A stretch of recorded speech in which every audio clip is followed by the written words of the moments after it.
국감을 하는데 어쨌든 이 여당 의원들의 이런 얘기들에 대해서 청와대 대변인이다, 좀 공천받기 위해서 한다, 이런 걸 굉장히 동료 의원에게 할 수 없는 발언이 아닌가 싶습니다. 그런 발언들이 더 이상 안 나왔으면 좋겠고요.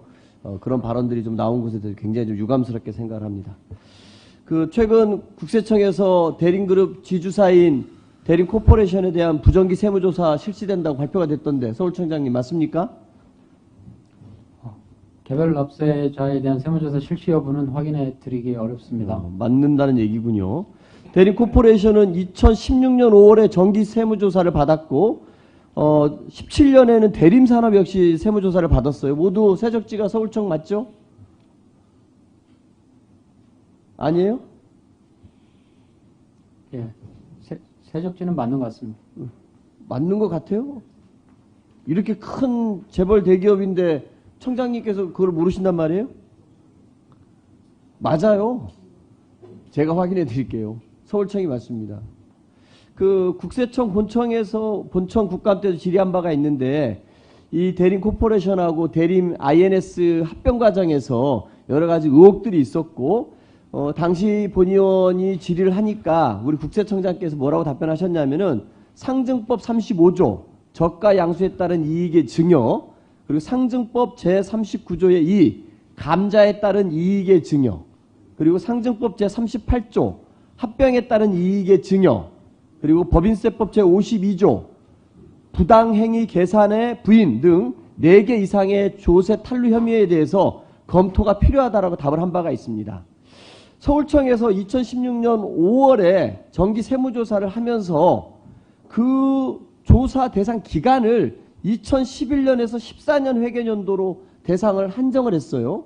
16년에 조사를 하니까 15년도도 포함시킬 수 있었는데 당시 왜 15년은 제외를 했습니까? 왜냐하면 그 15년도에 이 대림 코퍼레이션과 대림 INS 합병이 이루어졌고 그때 아까 얘기했던 4개의 이런 법 위반 여부가 검토될 수 있었는데 그 15년을 제외해 버렸습니다.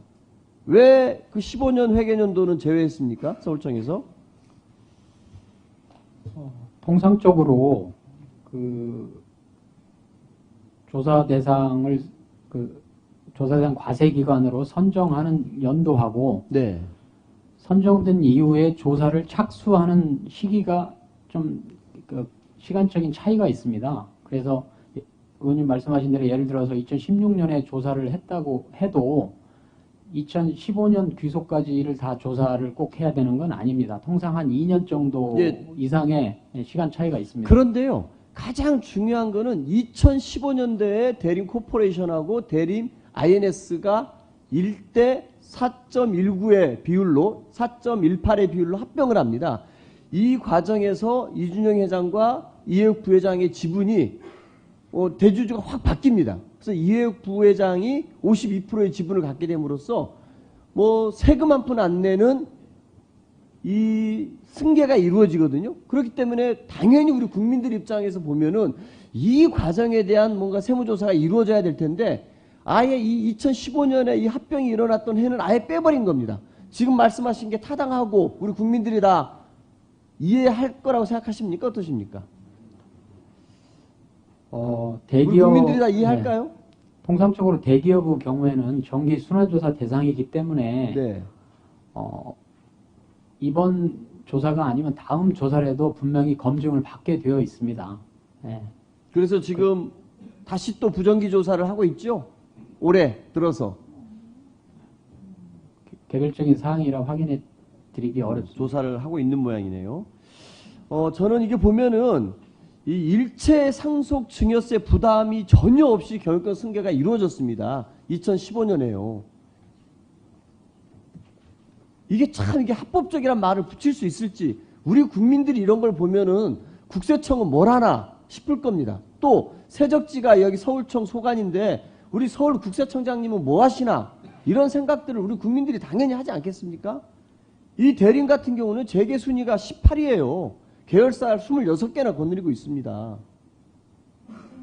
우리 국민들 누가 납득을 하겠습니까?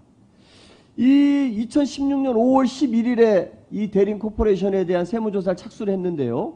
이 이후에 미스터리한 일이 일어납니다. 뭐냐면요. 그 통일과 나눔 재단에 이 대림의 이준영 명예회장이 대림 코퍼레이션 지분의 32.6%, 343만 348주 장부가액으로 2,868억을 통일과 나눔 재단에 기부를 합니다. 이 주식에 따른 배당액만 한 해 한 60억에 이르는 어마어마한 규모가 통일과 나눔 재단에 기부가 됐는데요. 이 통일과 나눔 재단은 이 박근혜 통일대방동과 함께 탄생한 재단입니다. 2014년 1월부터 조선일보가 통일이 미래다라는 신년 기획비대를 시작했고 며칠 뒤에 박근혜 대통령이 통일이 대박이라고 발언을 하죠. 그 이후에 이 대대적인 보도와 함께 만들어진 게 통일과 나눔 재단이었습니다. 여기에 대림의 이준영 회장도 어마어마한 힘을 보탰죠. 그리고 이 통일과 나눔 재단의 이사장이 누구였냐면은 박근혜 최측근 원로 모임인 7인회 원로였던 안병훈 전 조선일보 부사장이 맡았습니다. 저는 그런 생각을 해봅니다. 혹시라도 이 2016년에 대림에 대한 세무조사를 한다 그러면은 당연히 2015년에 이 뭔가 합법적이라는 틀을 썼습니다만 국세청장이 인정했던 4개의 이 조세 포탈 규정을 검토해야 되는 사안이 2015년에 일어났는데 그 2015년은 제외한 것이 이런 대림의 이준용 명예회장이 통일과 나눔에 이 거액에 기부한 것과 연관되지 않았을까 이런 의혹을 갖게 되는데 이런 의혹이 뭐 소설 같습니까? 합리적으로 품어볼 만한 의심이라고 생각합니까? 전혀 그렇지가 않다는 말씀을 드리겠습니다. 그 합병을 통한 경영권 승계 의혹이 있으면 누구든지 그 탄로 여부에 대해서 엄정하게 검증해서 제가 국세청장한테 물어봤더니 아까 말씀하셨던 4개의 규정에 대한 검토가 필요한데 왜 그때는 그럼 못했습니까?